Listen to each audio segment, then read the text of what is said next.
Mais l'Angleterre tient bon, autour de Churchill, avec l'aide providentielle de Roosevelt.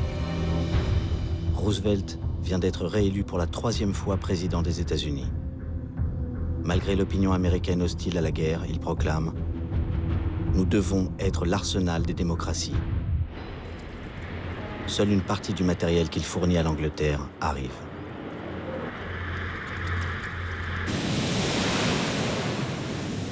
Chaque bateau anglais est menacé de mort. L'océan Atlantique est infesté de sous-marins allemands.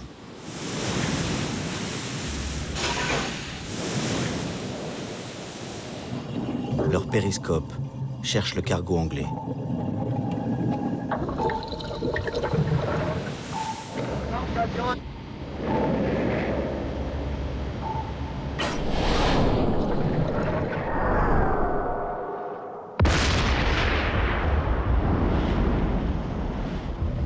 Churchill s'inquiète.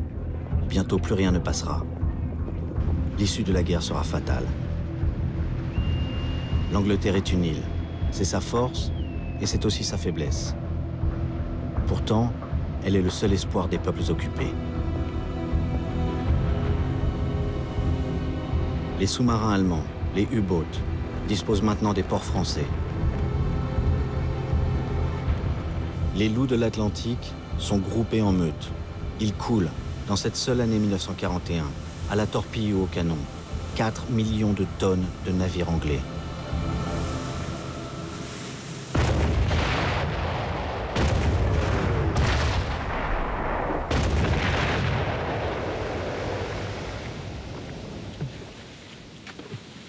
Les sous-mariniers allemands lancent ici quelques boules de pain aux naufragés, qui n'ont pas beaucoup de chances de survie.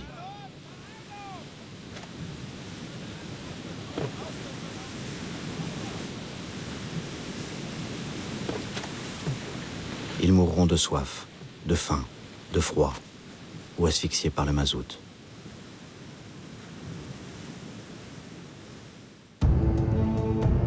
Hitler est content des succès de ses sous-marins, mais reste préoccupé par le réarmement massif de l'Amérique. À son secrétaire, Bormann, il explique « Dans un an, les États-Unis seront prêts à entrer en guerre.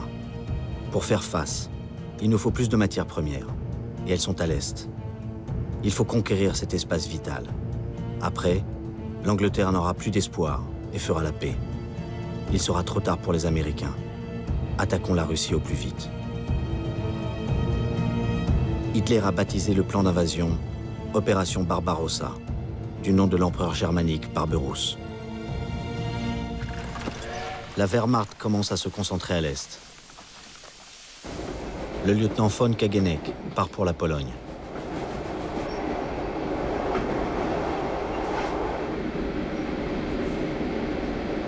Le long de la voie ferrée, il peut voir les restes des combats de 1939. Des prisonniers polonais et des juifs travaillent sur le chantier gigantesque de l'autoroute qu'Hitler fait construire à travers la Pologne pour acheminer son armée vers la nouvelle frontière avec les Russes.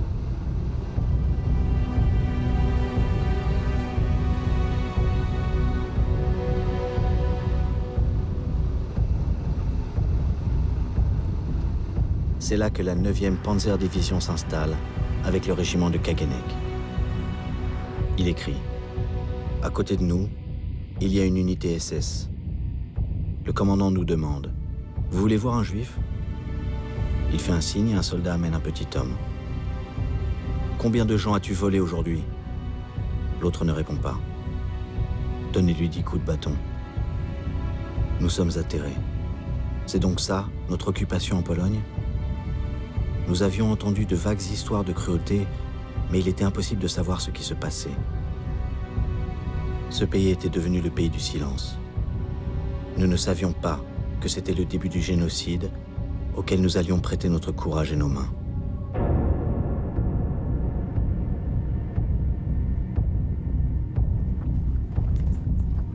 Kageneck fait mieux connaissance avec les autres officiers et les soldats de son régiment de Panzer.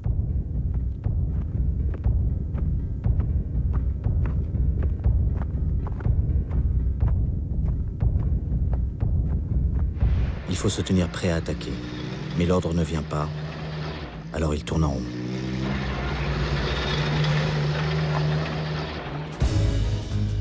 Hitler retarde l'offensive à l'Est. Il doit venir en aide à son allié Mussolini, qui veut mener sa guerre indépendamment de celle du Führer.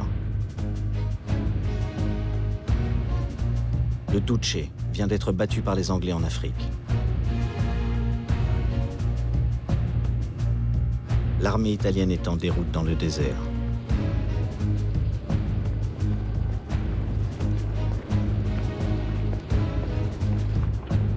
Pour sauver Mussolini du désastre, Hitler envoie en Libye l'un de ses meilleurs généraux, Rommel. Avec sa division blindée, l'Africa Corps. Une petite armée de soldats très motivés par cette aventure coloniale. Ils ne savent pas ce qui les attend. Rommel est déjà un héros en Allemagne. C'est lui qui, en mai et juin 1940, a pris Cambrai, Arras, Rouen et Cherbourg. C'est aussi un vrai nazi, de la première heure, un serviteur zélé et efficace d'Hitler. Rommel croit aux blindés, à la guerre éclair. Le soir même de l'arrivée de l'Africa Corps, Rommel lance ses chars vers les positions britanniques.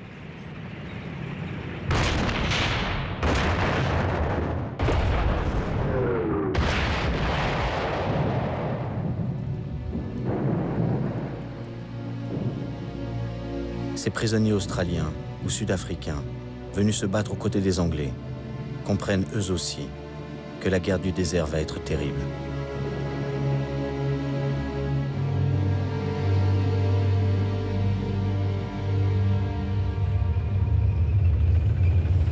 La légende de Rommel commence. Les Anglais diffusent sa photo avec la mention « Cet homme est dangereux ». Hitler intervient en Grèce, où Mussolini s'est aussi aventuré. Il lance ses parachutistes sur la Crète, après avoir mené une campagne éclair dans les Balkans et occupé la Yougoslavie. Les arrières de l'invasion de la Russie sont assurés. Mais l'opération Barbarossa prend du retard. Hitler a perdu de précieuses semaines.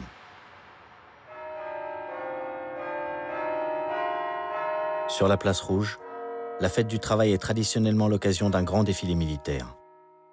Celui-là requiert une préparation particulière. Staline veut impressionner les Allemands. Il a reçu de nombreux renseignements de ses espions sur l'imminence d'une attaque.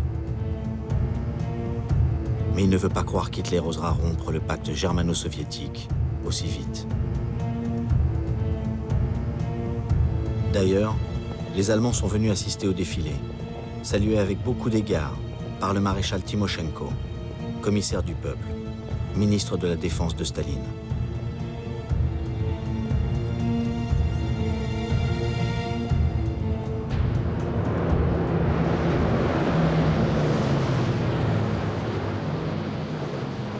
Les militaires allemands se serviront de cette démonstration de force pour prétendre que Staline voulait frapper le premier.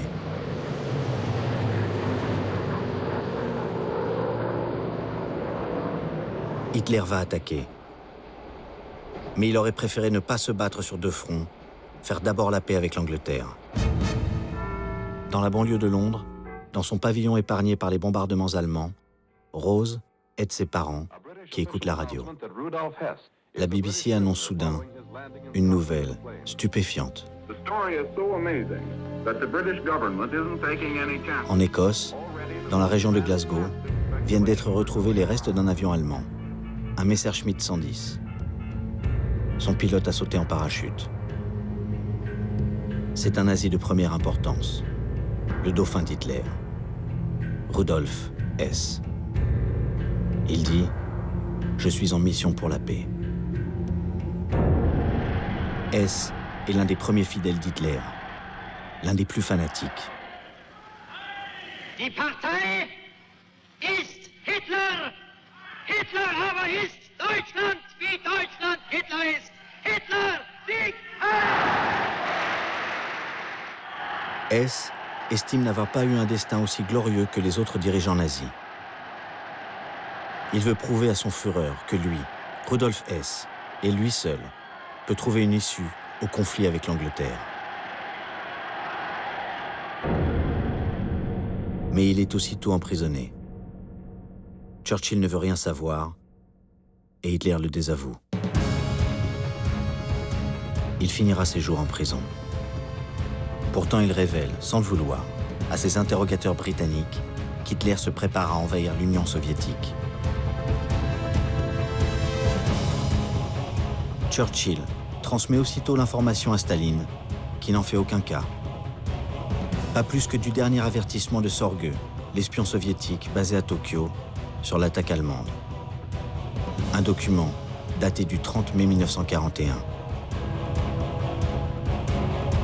Et Staline poursuit ses livraisons au Reich. Depuis le pacte germano-soviétique, il a expédié en Allemagne des milliers de tonnes de pétrole, de chrome, de nickel. Ce qui a aidé Hitler à conquérir la France.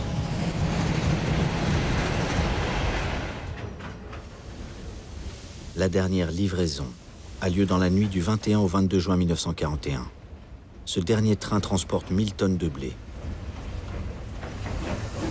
Il passe la frontière à minuit et à 3 heures du matin, sans déclaration de guerre, les premiers sapeurs de la Wehrmacht se glissent en territoire russe.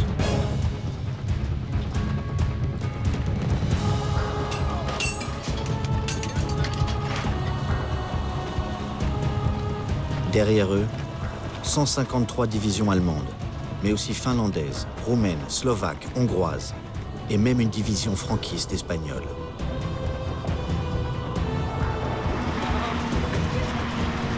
« 4 millions d'hommes, avec 600 000 camions, dont une bonne partie provient de l'industrie française, des Berlier ou des Renault. Et 4 000 chars, 7 000 canons.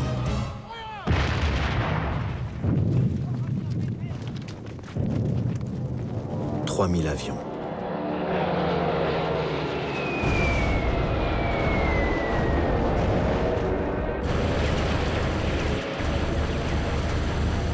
Dans les premières minutes de l'attaque allemande, 1500 appareils soviétiques sont détruits au sol.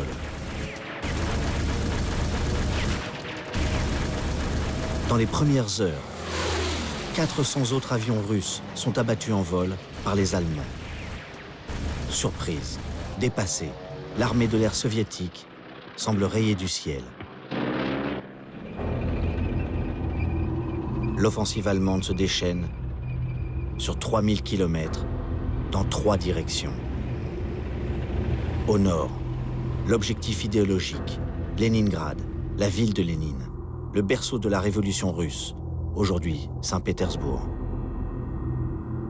Au centre, l'objectif politique, Moscou, la capitale de Staline. Au sud, l'objectif économique, Kiev et l'Ukraine.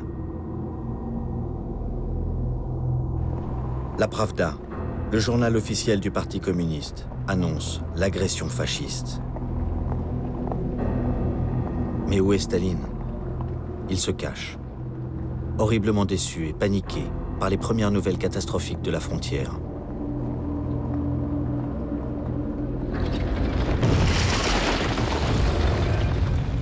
L'avance des Allemands est foudroyante. Le lieutenant von Kageneck s'enthousiasme. Un spectacle incroyable s'offre à mes yeux. Tout notre régiment de panzer se déploie. Nos chars, hauts et fiers comme des bateaux, voguent sur une mer jaune de blé mûr.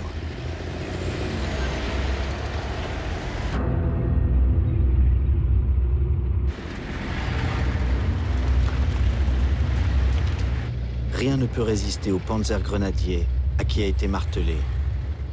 Vous allez sauver l'Occident des hordes asiatiques. C'est une croisade moderne contre la puissance des ténèbres, le judéo-bolchevisme.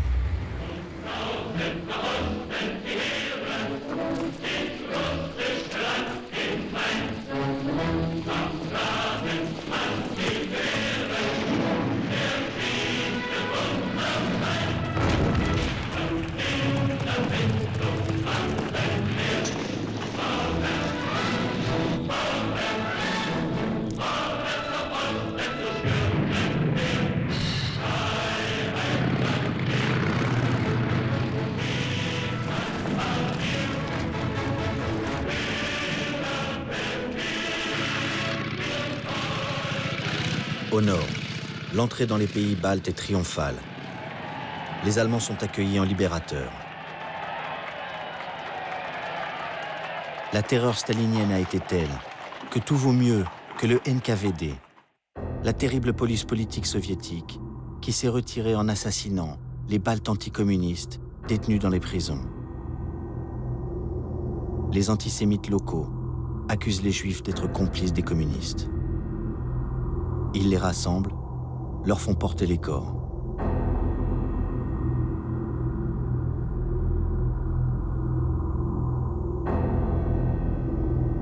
Les Baltes se livrent ensuite à des pogroms, les violences contre les Juifs, que les Allemands favorisent, avec comme consigne « ne pas laisser de traces ». Les bûchers feront disparaître les corps.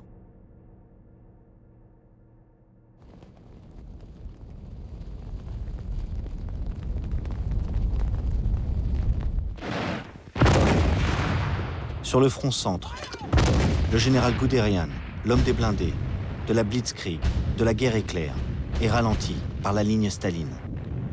Une série de fortifications que les panzergrenadiers doivent enlever d'assaut.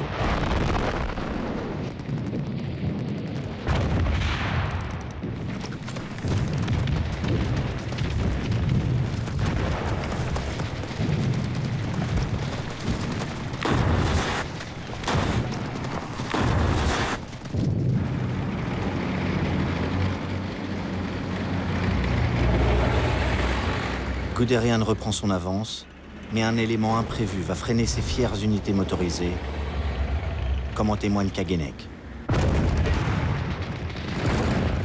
Nous avançons avec nos automitrailleuses et la poussière nous enveloppe. Nous sommes en Russie, où n'existe ni route, ni asphalte. Elle est terrible, cette poussière grasse, jaune ou rouge. Elle pénètre partout, dans les yeux, dans les narines, dans la bouche.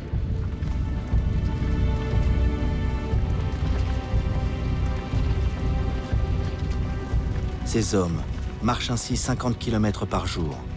Ils marchent depuis le 1er septembre 1939. Ils ont marché jusqu'à Varsovie, jusqu'à Oslo, jusqu'à Bayonne.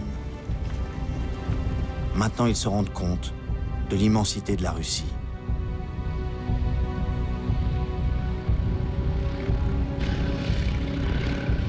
Des centaines et des centaines de kilomètres sans village. Les camions de ravitaillement, de carburant et de munitions ont de plus en plus de mal à passer.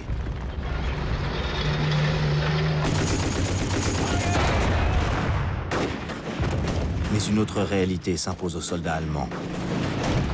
Les Russes se défendent. Une surprise de taille. L'apparition d'un nouveau type de char russe, le T-34, un monstre de 30 tonnes, équipé d'un redoutable canon. Des chenilles larges qui passent partout. Il n'est pas sophistiqué comme les blindés allemands. Le tankiste soviétique tape avec un maillet pour changer de vitesse. Mais il n'est jamais en panne.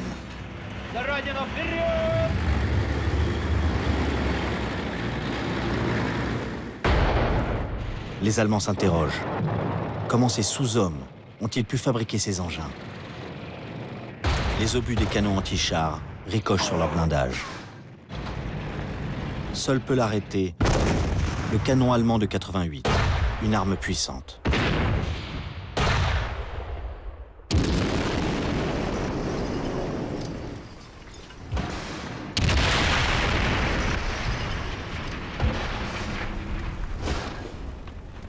Les Allemands restent les mieux armés et les plus forts.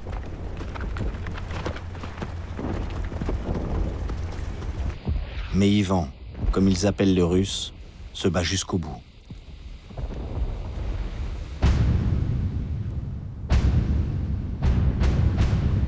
Kagenek écrit.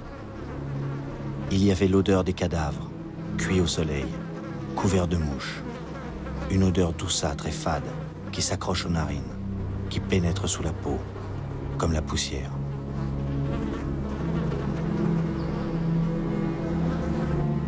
Les pertes russes sont déjà énormes, mais celles des Allemands augmentent aussi.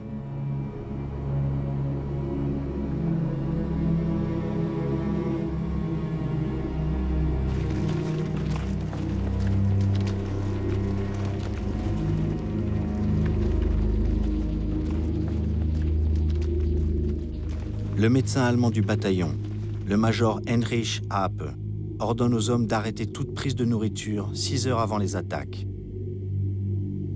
Il précise: cela augmente vos chances de survie en cas d'un coup dans le ventre. L'absorption d'une seule tranche de pain contracte le sang dans les vaisseaux intestinaux et augmente le danger d'hémorragie interne.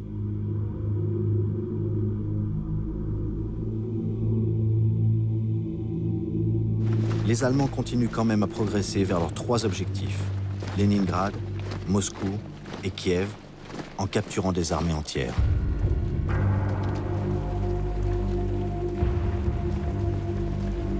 Hitler a donné l'ordre de tuer immédiatement les commissaires politiques, membres du Parti communiste, qui contrôlent les officiers et surveillent les soldats de chaque unité.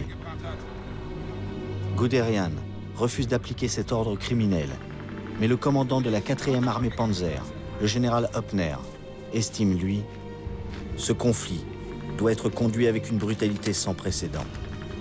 Aucune pitié pour les bolcheviks.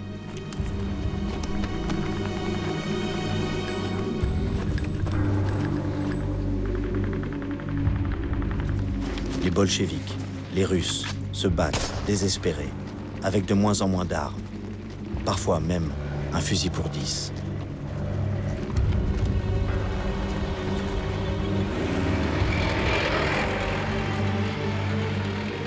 C'est la retraite sur tout le front.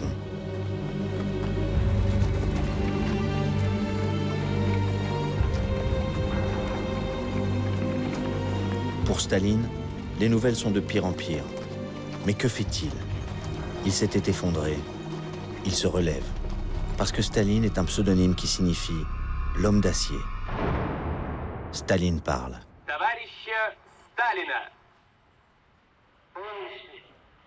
Avec son lourd accent géorgien, il dit des mots qu'il n'a jamais employés. Il appelle les Russes « mes frères »,« mes sœurs ». Il leur dit la vérité. Nous sommes attaqués par l'Allemagne hitlérienne, un ennemi cruel, inexorable. Un grave danger pèse sur notre patrie. Du fond de l'abîme, il ose prophétiser. Les troupes fascistes allemandes sont-elles vraiment invincibles? On disait que l'armée de Napoléon était invincible, mais elle a été battue.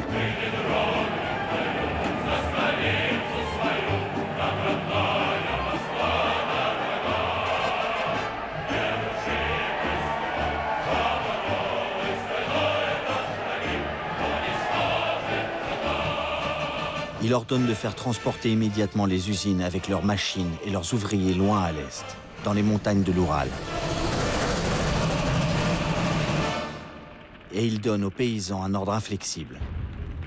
Partez, quittez votre isba, votre maison, détruisez tout. Ne laissez rien qui puisse servir à l'agresseur fasciste hitlérien. C'est l'ordre de la terre brûlée.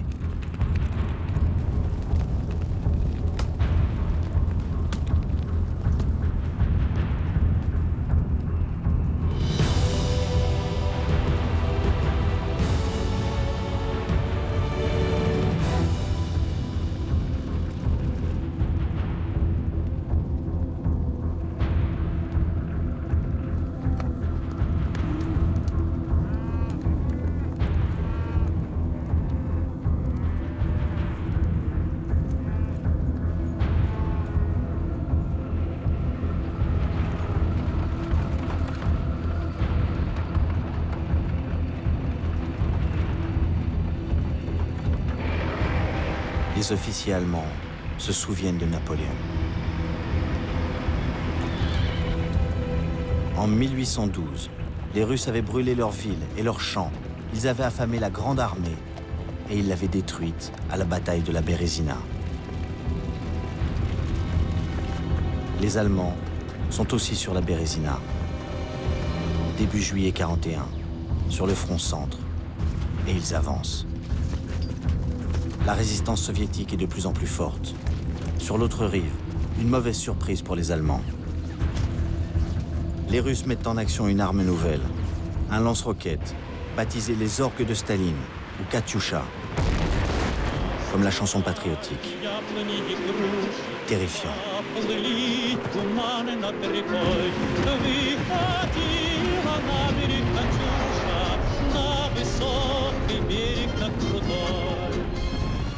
Mais rien ne peut arrêter l'avance des Allemands. Mi-juillet, ils atteignent Smolensk, la dernière grande ville avant Moscou.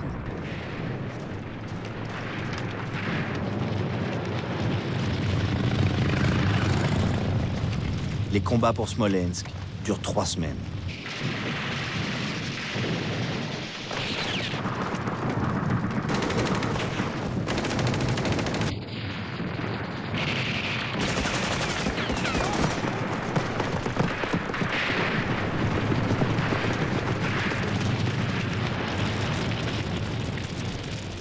Les Russes résistent jusqu'au bout, malgré les appels à la reddition des haut-parleurs allemands. Всякое сопротивление бессмысленно! Давайте! Всякое сопротивление бессмысленно! Rares sont ceux qui se laissent prendre. Les survivants préfèrent se cacher dans les forêts profondes et devenir des partisans.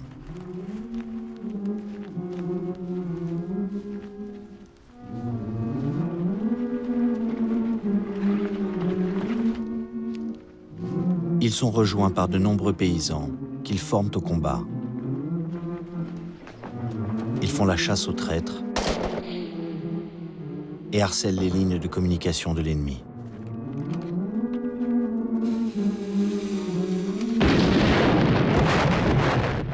La répression allemande est féroce. Ordre du Führer.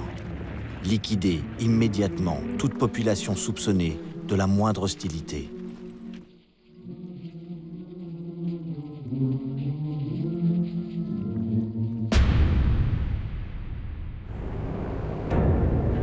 Hitler décide alors de venir sur le front, avec le chef d'état-major de la Wehrmacht, le servile maréchal Keitel.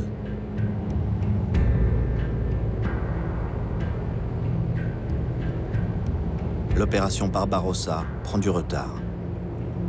Pour les généraux, c'est le plan d'Hitler qui en est la cause, en imposant 3 axes d'attaque.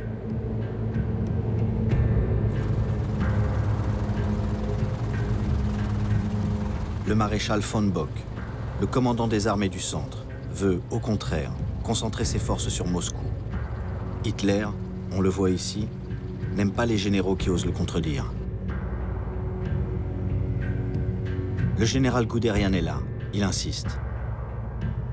Nous ne sommes plus qu'à 350 km de Moscou. Vous ne comprenez rien, dit le Führer.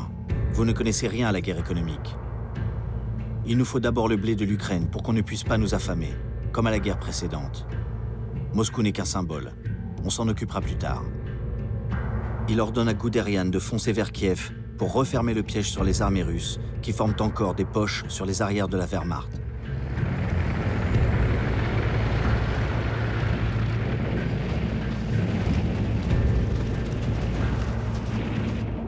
C'est le plus grand encerclement de l'histoire. Les Allemands font, d'un seul coup, 600 000 prisonniers russes. Himmler vient en visite.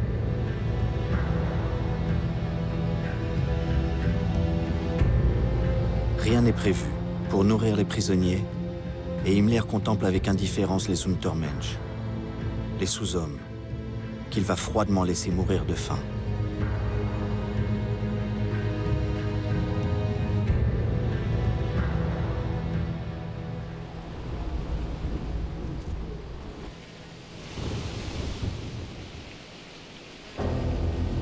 Le lieutenant von Kaganek écrit « On vivait bien en Ukraine. Nous ne manquions de rien. Des œufs, du beurre, des fruits, du lait, du vin, un excellent vin rouge des bords de la mer Noire.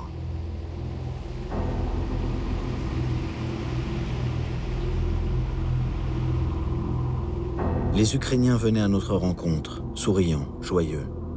Les femmes nous apportaient du pain et du miel. Elles voyaient en nous leur libérateur.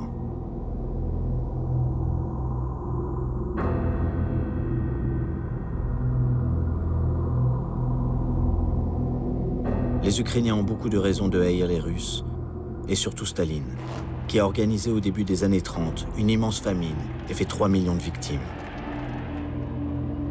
Les Ukrainiens, souvent antisémites, incriminent aussi les Juifs et se livrent à des pogroms, comme ici à Slokov, sous les yeux des Allemands. Beaucoup d'Ukrainiens se rangent du côté des nazis, mais l'Allemagne va perdre une occasion de se faire un allié.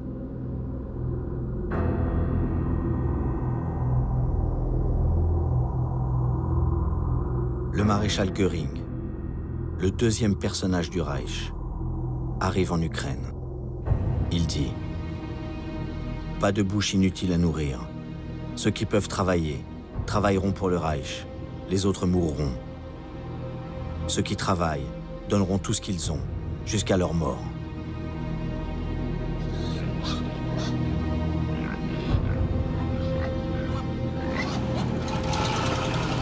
Göring et son complice, le théoricien du racisme nazi, Rosenberg, sont là pour mettre en œuvre l'asservissement de l'Ukraine et l'élimination méthodique des Juifs.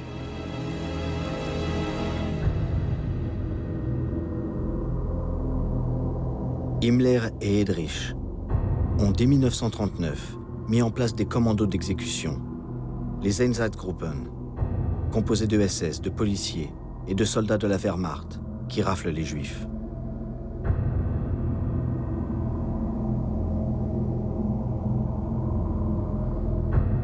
Les SS emmènent les Juifs dans les bois et leur donnent à chacun une pelle pour creuser leur tombe.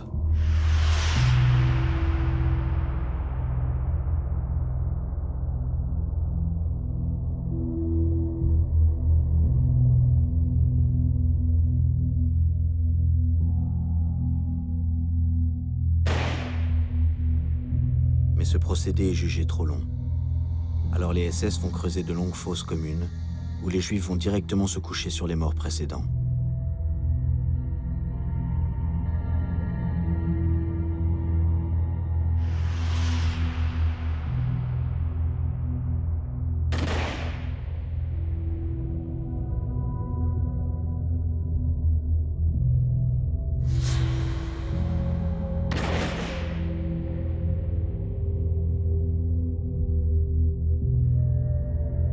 Ce procédé est encore trop lent.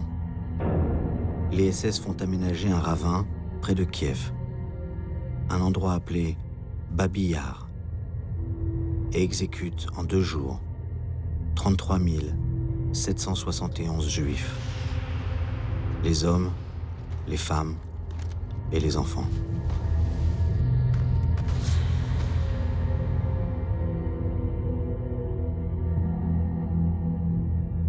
Dans cet enfer, comme dans des centaines d'autres, les victimes sont prises en photo par leurs bourreaux, en souvenir pour leur famille, en Allemagne. Le meurtre prémédité et de sang-froid d'1 million de Juifs portera le nom de Shoah par balle. Mais Himmler n'est pas satisfait. Il a assisté à l'une de ces actions des Einsatzgruppen. Il a été éclaboussé de sang et pris de nausées. Il demande aux SS de trouver des méthodes moins primitives. Cette réflexion donnera les camions au gaz d'échappement reliés à l'arrière et 1 an plus tard, les chambres à gaz. Au nord, le long siège de Leningrad commence.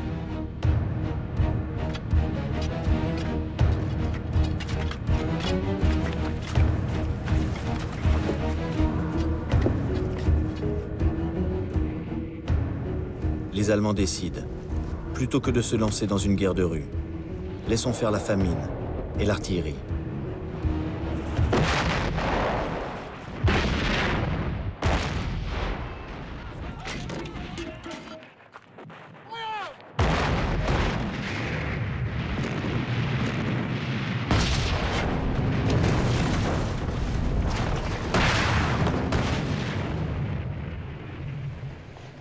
La célèbre bibliothèque de Leningrad est dévastée.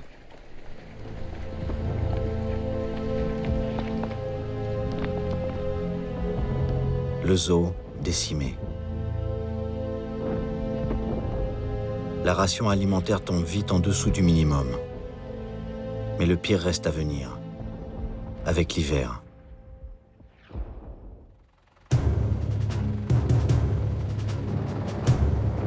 Au sud, Guderian reçoit enfin d'Hitler l'ordre de remonter vers le nord, rejoindre les autres armées et marcher sur Moscou. Sur ce front immense, 3 fois grand comme la France, de Leningrad à Odessa, la poussée vers Moscou paraît irrésistible.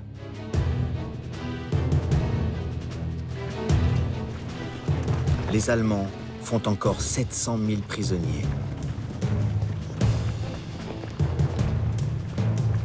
Le général Jodl, chef des opérations de la Wehrmacht, dit « La guerre est gagnée ».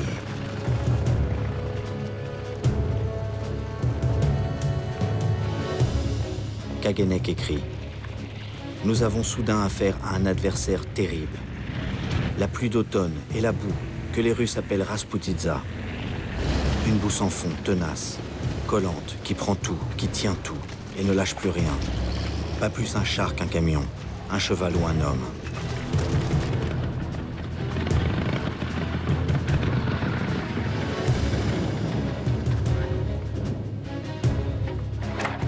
Elle paralyse tout mouvement. Nous faisons 5, 8 km par jour au lieu de 30. Mettre un pied devant l'autre demande un effort surhumain. Les panzers, l'orgueil de la Wehrmacht, sont arrêtés.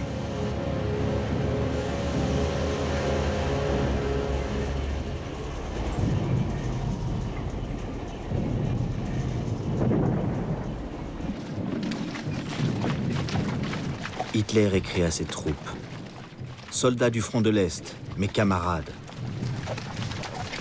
nous nous trouvons au seuil de la dernière grande bataille décisive, la bataille pour Moscou. » Et d'un seul coup, l'armée allemande repart vers Moscou, parce que le gel vient durcir le sol. Alors le monde retient son souffle. Hitler va-t-il vaincre Staline ? C'est le moment où, dans tous les pays occupés, les extrémistes de droite s'engagent aux côtés des forces allemandes. Les Belges, les Danois, les Hollandais et les jeunes de la LVF, la Légion des volontaires français, qui ont choisi de porter l'uniforme allemand et d'aller se battre sur le front de l'Est.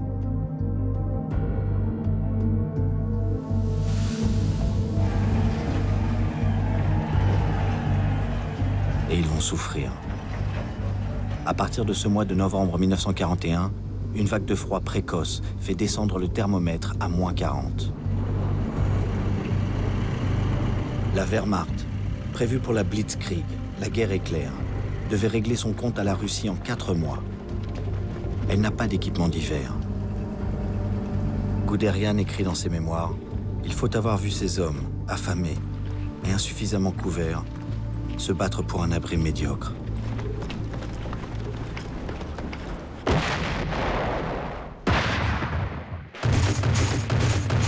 Ils se battent pour tenir le moindre village. Perdre un village, perdre une seule isba, c'est la mort certaine. Les hommes meurent de froid ou de dysenterie. La diarrhée les fait courir 30 fois par jour. Le médecin, le major App, les prévient. Il faut choisir. Si vous baissez votre pantalon, vous mourrez de froid. Il faut découdre la couture derrière pour ne pas avoir à le baisser.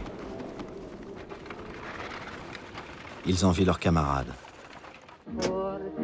Ceux de l'Africa Korps, qui au même moment dans le désert, peuvent faire cuire des œufs sur la tôle surchauffée de leur char en écoutant Lili Marlène, la chanson de la guerre. Bei der Laterne wollen wir stehen, wie einst Lili Marleen, wie einst Lili Marleen. La guerre du désert, elle aussi, s'enlise dans les sables. L'essence et le ravitaillement manquent. Rommel doit s'arrêter. Pourtant, il prépare une nouvelle offensive et de nouveaux sacrifices pour l'Africa Korps.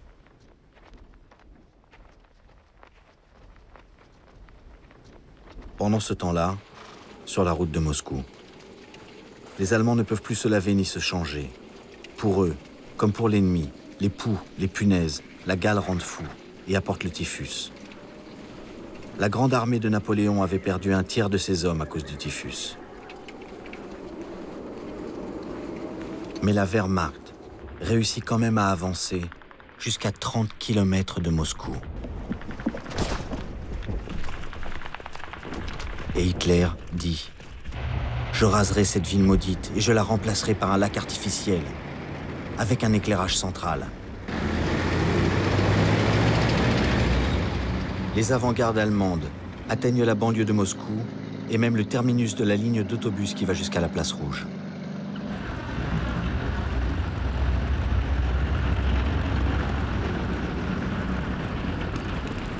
Pendant que l'armée soviétique contient cette avance allemande, Staline a ordonné de maintenir le traditionnel défilé pour l'anniversaire de la Révolution.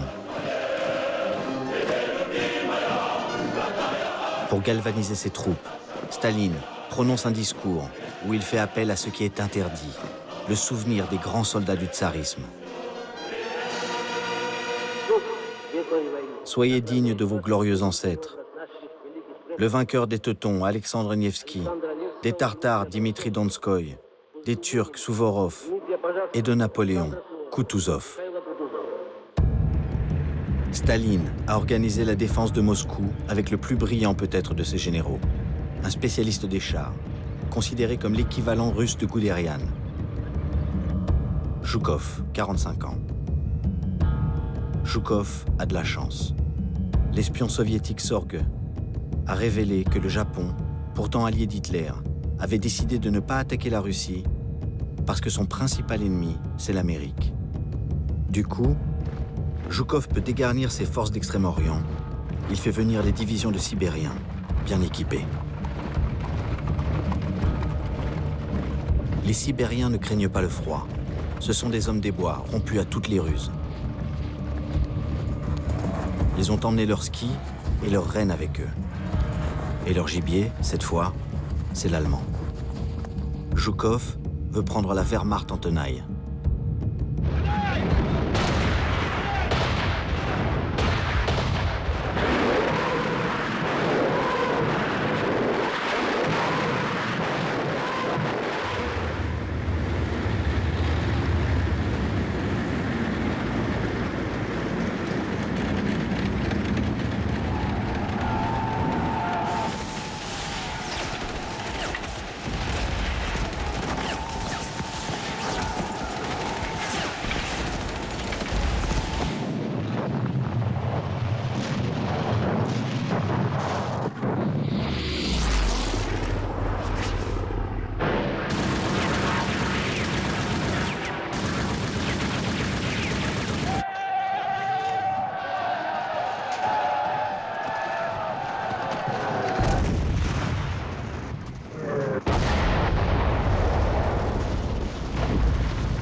« 50 000 Allemands sont morts ou disparus.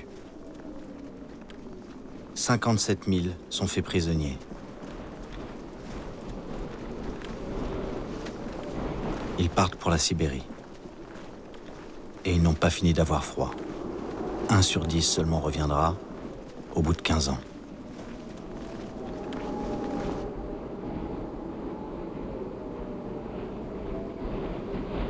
August von Kageneck